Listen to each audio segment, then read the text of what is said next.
Olá, meus amigos do YouTube, estamos começando mais uma edição do Bom Dia Mercado. Seja bem-vindo a mais um vídeo aqui do canal. Faremos juntos o nosso planejamento de trabalho para essa segunda-feira, dia 25 de julho, onde temos, vamos conferir aqui no radar esportivo, Suécia, Alemanha, Série A e Série B do brasileiro como destaque. Lembrando que outras competições europeias já começaram, mas devido à falta de números, devido à falta de embasamento, eu vou deixar essa análise um pouco mais aprofundada mais para frente, mas vou assistindo os jogos e fazendo a minha anotação normalmente, como eu já venho fazendo, principalmente na Alemanha, tá? Vou comentar um pouco sobre como foi esse dia de hoje. Estou finalizando aqui o domingo, eu acabei de dar uma olhada em Corinthians 2, Galo 1, lá no Mineirão. A gente tinha separado aqui alguns jogos desse dia 24, tivemos aqui os favoritos. O AIK jogou contra o Varnamo e venceu fora de casa. O Flamengo venceu o Avaí. O Flamengo acabou colocando um time titular em campo, a odd desceu muito, ficou muito amassada, não teve leitura de match odds nesse jogo, tá? Eu comentei ontem que se o Flamengo tivesse vindo com time misto, a gente poderia ter uma oportunidade de correção da odd do Flamengo, e não aconteceu isso. O Flamengo veio com o time titular, a odd amassada, mercado muito confiante, um jogo muito difícil de se trabalhar no match odds. Onde eu fui encontrar a oportunidade foi no mercado de gols, no over limit, no final do jogo, naquele gol do Pedro, passe do Arrascaeta. O Flamengo vence fora de casa. O Molde, né? Eu comentei que esse jogo talvez seria um pouco mais para gols do que para match odds, porque o Molde não vinha fazendo bons primeiros tempos nem segundo tempo. E, inclusive, o Molde saiu na frente. Desculpa. O Molde saiu atrás com um gol contra bem no comecinho. Teve que empatar ainda no primeiro tempo e virar no segundo tempo. Chegou a tomar um empate no segundo tempo e fez um gol no final. Então, realmente, as estatísticas do Molde aqui comprovaram que ele não vem fazendo um bom primeiro tempo, nem segundo tempo fora de casa, tá? O Fluminense venceu o Bragantino num jogo cheio de confusão. O VAR não estava funcionando direito, aí o Raulinho de Oliveira ali em Volta Redonda, pertinho aqui de casa, teve problema de iluminação. O jogo teve até com suspeita de ficar paralisado, de voltar a jogar só amanhã, mas acabou que o Fluminense no segundo tempo desencantou e o Fluminense venceu o time do Bragantino por 2-1. O Bragantino jogou bem mais recuado do que eu esperava, tá?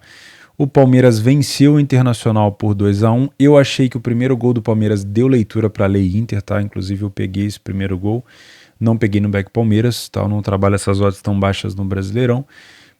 O Palmeiras fez mais um gol com o Gustavo Gomes. Impressionante, né? Como o cara faz gol dentro da pequena área, num cruzamento normal de bola comum, né? De bola rolando. Então, o Palmeiras com uma confiança muito grande. O Inter empatou com um golaço e o Palmeiras conseguiu um gol no final. Acho que foi o Gabriel Menino que fez. Vitória aqui, importantíssima vitória, principalmente com essa derrota do Galo. Vitória para o Palmeiras consolidar aí essa liderança, né? Um jogo bem difícil. O Palmeiras tornou esse jogo difícil, na minha opinião, no segundo tempo, tá? O Atlético Mineiro, como eu falei para vocês, acabou agora há pouco. O Corinthians virou o jogo com 2 gols do Fábio Santos, lei do ex. E olha, o Corinthians não estava com o time titular no início. O Galo começou com um golaço do Keno e o Galo conseguiu. O Cuca não tinha estreado ainda, né? O Galo conseguiu tomar essa virada para o Corinthians. Complicado o ambiente, hein? E o Corinthians segue na briga pelas 3 frentes, né? O Goianiense, realmente a gente tinha ali, eu comentei com vocês que, na minha opinião, o valor nesse jogo estava do lado do América, mesmo que o América poupasse alguns jogadores também para jogar contra o São Paulo. O Goianiense, na minha opinião, estava meio desfocado ali com 3 frentes, Sul-Americana, Copa do Brasil contra o Corinthians, já tem jogo quarta-feira, eu acho que, se não me engano, é quarta. E mod muito baixo para o Goianiense. O América fez um gol anulado e depois fez o outro gol. E o América conseguiu vencer. Nesse jogo eu não fiz nada. E nesse momento está jogando aqui Fortaleza e Santos. Também achei a odd do Fortaleza muito baixa. E o Santos vai segurando esse 0-0 no placar até o momento que eu vou falando com vocês, tá? Guarani e Brusque foi 1-1. E Juventude e Ceará. O Juventude venceu por 1-0. Gol daquele jogador do Paraguai, ex-Olímpia, se eu não me engano, tá? E hoje tem que fazer juiz aqui. O gramado do Juventude estava impecável, não teve chuva, o Ceará jogou bem, mas o Juventude conseguiu vencer, tá? Então foi isso. Dos jogos de hoje, minhas oportunidades foram: primeiro gol do Palmeiras, eu achei uma leitura muito fácil para match odds. O over limite no Flamengo também achei interessante.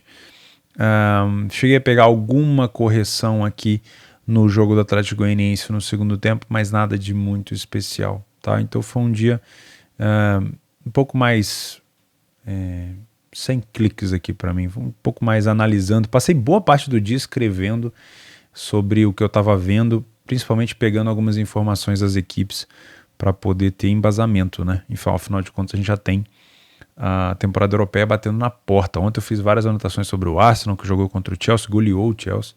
Enfim, tomara que a gente tenha uma boa temporada. Vamos começar então?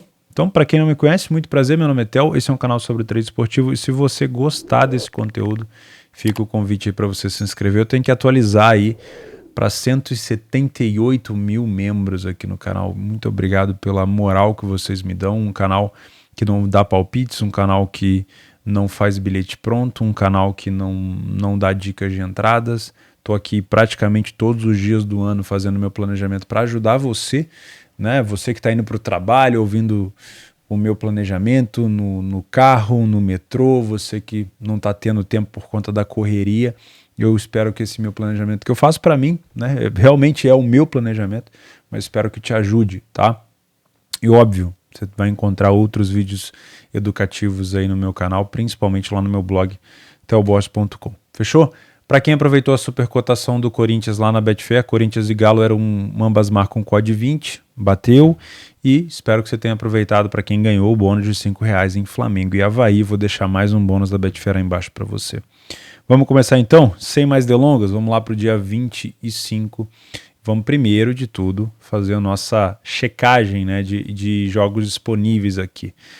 Na Suécia nós vamos ter o Hammarby como maior destaque aqui, um jogo de super favorito. Vou chamar esse jogo de super favorito porque se esse jogo tivesse invertido, o Hammarby estaria com uma odd ali próximo de 1,20, 1,25, no máximo 1,30, tá? Então para mim aqui é uma equipe super favorita. O Norrköping com o Göteborg. Norrköping é um favorito, né? Eu não sei se eu pretendo fazer esse jogo. Eu já fiz alguns jogos do Göteborg. O Göteborg não é ruim não, tá? Enfim, acho que eu vou largar só o Hammarby aqui no meu planejamento. Mas se for o caso, a gente fala alguma coisa. Na terceira liga da Alemanha, eu venho só estudando os times mesmo para dar uma olhada como é que estão jogando, porque eu trabalho só gols aqui na Alemanha. Na série B do Brasil nós temos o Criciúma contra o CSA, uma odd favorito aqui para o Criciúma. Não, é praticamente um jogo parelho, né? É praticamente um jogo parelho. Eu vou tratar como favorito porque pode ser que essa odd dê uma baixada próximo do jogo. E o Operário contra Tombense também temos um jogo de favorito aqui para o lado do Operário. Eu vou tratar os dois como equipe parelha para a gente... Vamos combinar aqui, sempre que a gente tiver uma odd acima de 2, vamos trabalhar com equipe parelha aqui para ficar mais fácil pelo menos o nosso planejamento, tá? Na Argentina, vou marcar aqui também que não estava aparecendo, na Série A do Brasileiro antes, nós temos Curitiba e Cuiabá. Aqui também dá para trabalhar como jogo parelho, né? A gente tem o Curitiba 2 e olha, a odd do Curitiba tá me pegando aqui, a gente já vai conversar sobre isso. Na Argentina, não sei se vai dar tempo de falar sobre tudo, mas vamos lá. Na Argentina a gente tem o Tajeres, jogo parelho. O Nils contra o Defensa também jogo parelho. O Banfield contra o Argentino Júnior também é um jogo parelho. Tudo jogo parelho aqui na Argentina, tá? Mas vamos dar um enfoque maior aqui no Brasil. Vamos começar falando sobre Série A. Vou na parte de estratégias aqui. No dia 25, vamos seguir a nossa risca aqui de falar primeiro...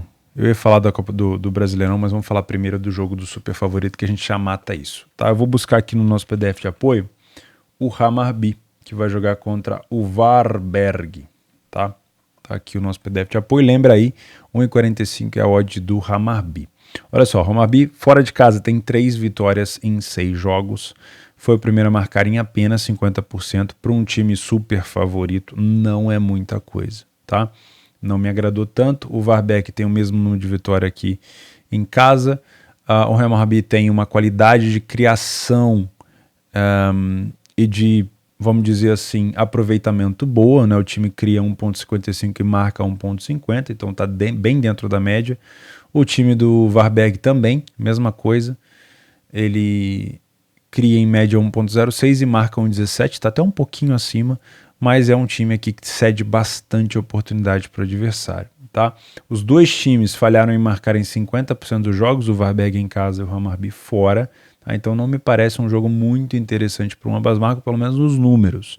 Quando a gente fala de primeiro tempo, por mais que o Hammarby tenha ótimos números no primeiro tempo, o Varberg também, tá? 50% de vitória para cada um. Os dois times perderam apenas 17% das primeiras etapas dentro e fora, tá? E o time do Varberg tomou menos gol, tá? Em menos situações de gol. Então, aquela superioridade toda do Hammarby que a gente está esperando vai ter que ser comprovada no live, porque numericamente falando, o Varberg é um adversário muito difícil, tá? No segundo tempo a gente tem uma queda dos dois, mais especificamente aqui em relação à vitória, o Varberg passa a vencer bem menos do que o time do Hammarby. De resto, muito parecido, os dois times perdem 33% das segundas etapas, o número de gol feito é igual, só o time do Varberg que toma 2 gols a mais, tá? Achei muito parelho numericamente falando, mas a gente sabe que o time do Hammarby obviamente tem mais qualidade, não é à toa que o time hoje é o quinto e o Varberg é o 12º, tá? Como visitante, o time do Hammarby continua sendo o quinto e como mandante, o Varberg é somente o 11º. Não gostei, tá? Do aproveitamento, do desempenho do Hammarby fora de casa, então eu não viria para esse jogo para trabalhar um back ao Hammarby, não numericamente com esse tipo de embasamento. Se você pretende trabalhar esse jogo, cara, uma dica forte aqui é abre o jogo e vê como é que tá sendo. O time do Varberg não é um time ruim, os dois saem na frente com a mesma quantidade e o Hammarby, apesar de ter bons primeiros tempos, o adversário também, tá? Então eu não colocaria esse jogo aqui para ficar de olho assim com muita expectativa, mas na leitura pode encaixar, tá? E os 3 jogos parelhos, nós temos Criciúma e CSA. Vou seguir pelo horário, tá? Eu poderia seguir aqui pela Série A e Série B, mas vou pelo horário. Criciúma e CSA às 19 horas na casa do Criciúma. Deixa eu subir aqui esse PDF de apoio para a gente encontrar esse jogo. Tá aqui, ó. Criciúma a 2:10. Os últimos jogos, vamos só conferir aqui. Os últimos jogos do Criciúma, um empate contra a Ponte Preta em casa, tá? Empatou, perdeu para o Vasco também em casa por 1 gol, venceu o Vila Nova por 1 gol, perdeu para o Brusque por 1 gol e aí venceu o Sampaio Corrêa por 3-1. Desde a vitória do Sampaio Corrêa por 3-1, o Criciúma em casa tem sido bem under, tanto quando vence, quando empata e quando perde, tá? Então já vai com essa ideia na cabeça. O CSA fora de casa vem de resultados não tão ruins, tá? São 3 empates contra Londrina, Guarani e CRB, não em sequência, tá? E o último jogo foi uma vitória contra o Vila Nova por 2-1. Também não é um time tão over, mas quando tem, geralmente são 3 gols, tá? Então, vamos dar uma olhada aqui no PDF. O Criciúma tem de bom que é um time primeiro a marcar geralmente em casa, tá? 60% é um número aceitável para a Série B.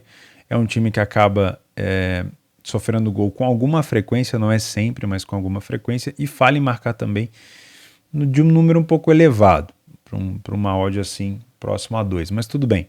O time do CSA tem dificuldade fora de casa, apenas uma vitória, saiu na frente em apenas 20% das vezes, tem uma defesa um pouco melhor em relação à quantidade de jogos onde ele sofreu gol, né? Conseguiu se manter sem sofrer gol em alguns jogos a mais do que o Criciúma, mas é um time que falha em marcar em 70% dos jogos fora de casa. Isso realmente me assusta, tá? Quando a gente fala de desempenho de criação e finalização e de fato as médias de gol, a gente tem o Criciúma, obviamente, é um time que tem maior qualidade na meiuca, cria muito mais chance, mas acaba fazendo menos do que cria. Tem que melhorar a parte ofensiva, tem que melhorar os atacantes, tá? Marcou 11 gols. E cede bastante oportunidade para o adversário, mas a gente tem esse fenômeno aqui na Série B. O time acaba cedendo bastante, mas o outro time não aproveita pela qualidade baixa também do adversário. Me parece que vai ser isso aqui, né? Já que o CSA tem tanta dificuldade de fazer gol. Então, mesmo o Criciúma cedendo espaço, a gente vai ter um adversário que não costuma aproveitar. Para o lado do CSA, o time está bem abaixo da média, tem um XG de 1.3 e marca só 0.40, é pouquíssimo, tá? e cede quase 1,75 gols por jogo e tem tomado 0,90, né? Tomou 9 gols, ou seja, era para estar tomando muito mais.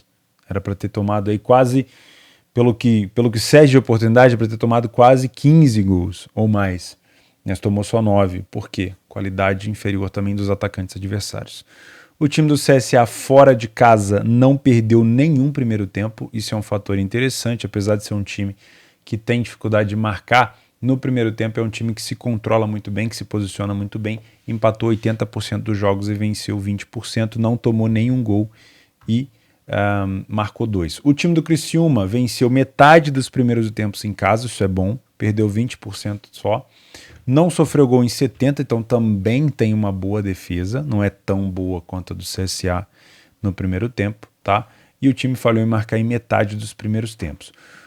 No segundo tempo a gente tem uma queda acentuada aqui para o lado do Criciúma, principalmente no número de vitória e ainda mais para o lado do CSA, o time que não perdia nenhum primeiro tempo passa a perder metade dos segundos tempos e de 0 gols passa a tomar 9. Então se você busca um cenário mais under, talvez o primeiro tempo seja mais do seu lado. Isso não quer dizer que o fato do CSA não tomar gol no primeiro tempo, isso não quer dizer que ele não vá tomar, é só um número passado. E outra, o fato dele não perder não quer dizer que a odd não possa corrigir, tá? São coisas completamente diferentes.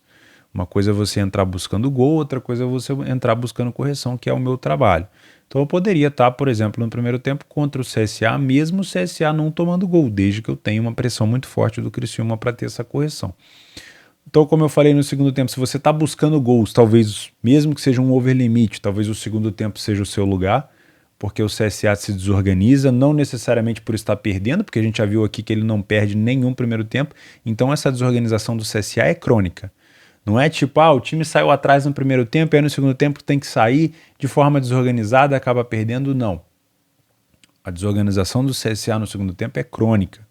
Isso já aconteceu várias vezes. Em 10 primeiros tempos fora, o time perdeu metade dos segundos tempos, então realmente tem um problema aqui o time do CSA no segundo tempo.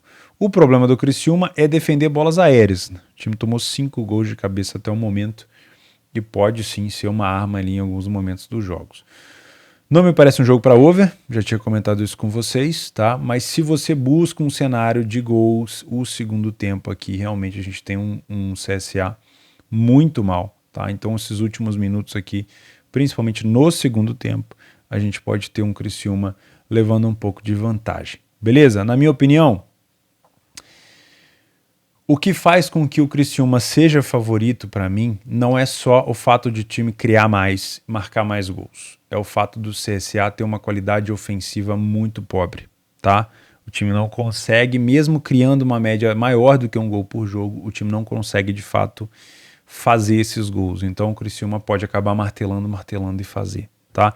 Lembrando que as últimas vitórias do Criciúma têm sido por um gol, né? Então vamos saber dosar. Para mim, dá para explorar alguma coisa no match odds aqui, desde que seja de maneira bastante pautada na leitura. Acabou de finalizar agora Fortaleza e Santos 0-0. Resultado ruim para Fortaleza e não tão ruim para o Santos. Pegar o Fortaleza fora não é um adversário muito fácil. Operário e Tombense. Mesmas odds de Criciúma e CSA. Vamos dar uma olhada nos últimos jogos. O time do Operário não vem numa fase muito boa dentro de casa. 3 derrotas, 1 vitória e 1 empate contra o Sport. O último jogo em casa foi um 3-2 contra uma derrota, né, contra o CRB. E o time da Tombense também só venceu o Novo Horizontino lá em junho. De lá para cá foram 2 empates 0-0 e uma derrota para o Grêmio 3-0. Tá?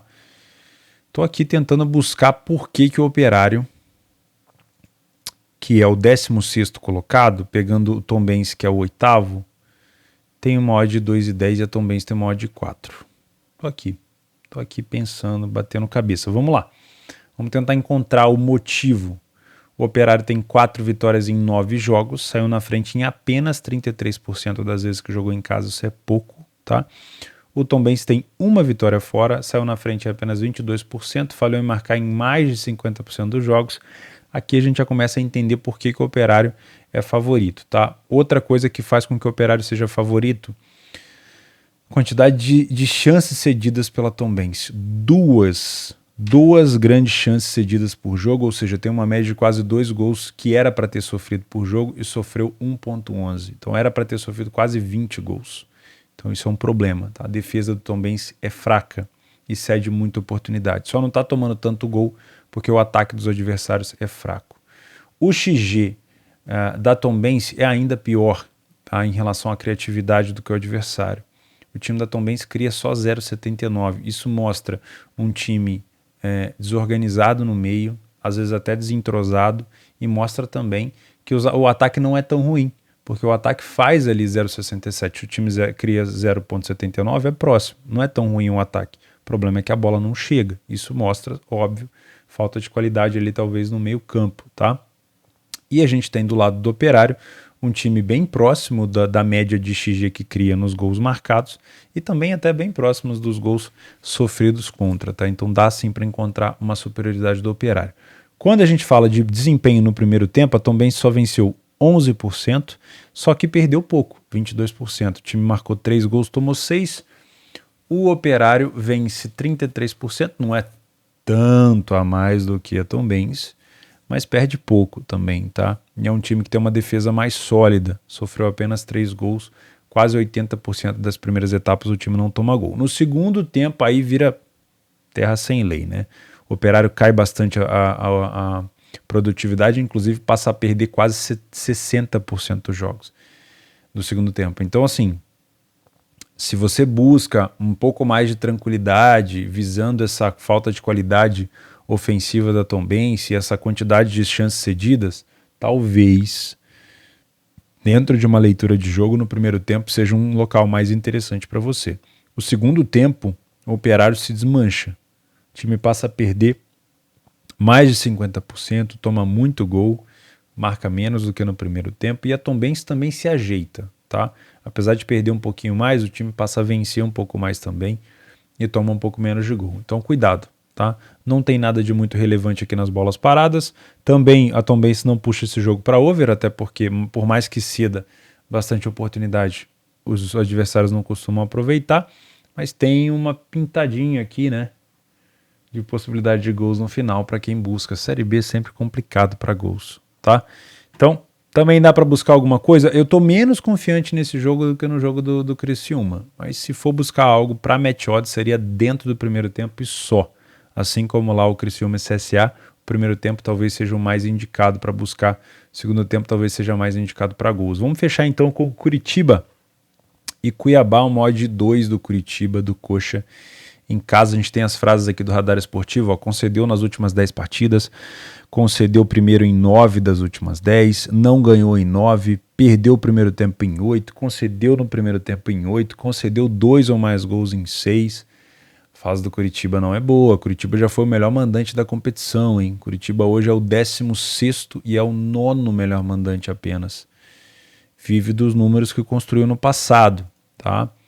O time do Cuiabá under 3.5 nas últimas 10 partidas, tá? Vamos dar uma olhada nos últimos jogos. O Curitiba em casa vem de 2 derrotas para Palmeiras e CAP, 1 vitória contra o Fortaleza e um 2-2 contra o Juventude. O Cuiabá fora, 4 derrotas e 1 vitória, perdeu para o América, para o Flamengo, para o Goiás, venceu o Avaí de virada e perdeu para o Palmeiras, tá? Não é um desempenho bom, obviamente, do Cuiabá, mas o Cuiabá costuma fazer os seus pontos em casa, vide aí o empate que conseguiu contra o Galo, tá bom? Vamos lá com essa odd de 2 do Curitiba. 5 vitórias em 9 jogos, de novo, vem carregando os números do passado. O Curitiba já não vem tão bem assim em casa, tá? Cuidado aí. Curitiba foi o primeiro a marcar em 44%, isso é pouco. Falhou pouco em marcar, isso é bom. O time do Cuiabá venceu 3 em 9, também sai na frente em poucas situações e falha em marcar um pouquinho mais do que o adversário, tá? Em relação à criação, o time do Curitiba tem mais qualidade na criação, mas tem feito um pouco menos de gol do que cria. E na parte de XG, de chances cedidas, o time acaba tomando menos gol também. Já o Cuiabá cede quase 2 gols por jogo, tem tomado quase 1.5 e cria. Aí os atacantes do Cuiabá estão de parabéns, porque o time cria praticamente 0.9 e o time marca praticamente 0,8, ou seja, está bem dentro do esperado aqui, do que poderia marcar de gols, né? Então, quer dizer, falta a bola chegar, né? Primeiro tempo, segundo tempo, existe uma superioridade do Curitiba aqui, o time realmente vence quase metade dos primeiros tempos, mas lembre-se, naquele antigo momento do Curitiba, quando ele estava melhor, agora eu não sei se dá para confiar não, hein? O Cuiabá não faz feio fora de casa no primeiro tempo, também vence 22%, perde até menos do que o Curitiba, assim como ele ganha 44% dos primeiros tempos, ele também perde 44%, então é muito 8-80, tá? O time até tomou mais gol do que fez, então toma um pouco de cuidado, não me parece, com todo respeito, não me parece um jogo para vir vidrado aqui num Lei Cuiabá, só porque o Cuiabá cede mais chance ao adversário, porque a odd do Cuiabá está mais alta, não. Para mim, a gente pode até ter valor numa possibilidade de correção do Curitiba. O problema é como o Cuiabá vai se portar em campo. Uma coisa é você trabalhar contra o Curitiba com o Cuiabá fazendo um jogo ofensivo, de até uma possível trocação. Uma outra coisa é o Cuiabá jogando fora por um empate, totalmente recuado, não vai ter valor nenhum trabalhar contra o Lei Curitiba.